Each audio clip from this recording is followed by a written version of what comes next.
التامر الخياري كما سمعت عنه من خلال الصحف ووسائل الإعلام وما حدثني عنه البعض، هو ثلاثة ديال المحطات. المحطة الأولى هو أن سمعت إليه بأنه كان مناضل كبير في صفوف الحزب الشيوعي المغربي في الستينات، التي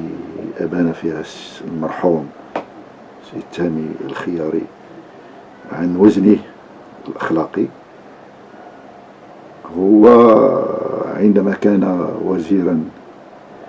وزارة الصيد البحري فيما أعتقد، ثم وزارة الصحة، فما سمعته عن مركزه أنه أدار هذه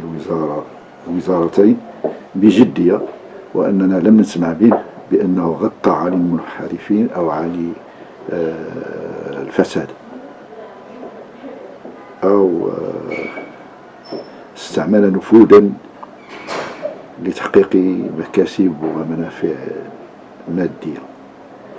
المحطة الثالثة التي أبان فيها عن جرأة وعن شجاعة هو أنه كان ربما الشخصية الوحيدة من التي تجرأت على رفع دعوى ضد ما يعرف بالرحى في البرلمان،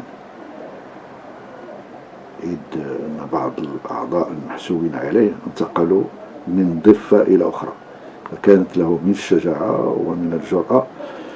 ما يفضح هذا التصرف وأن يرفع دعوى أمام القضاء، وقد رفعها فعلا، وأعتقد بأنه كسبها.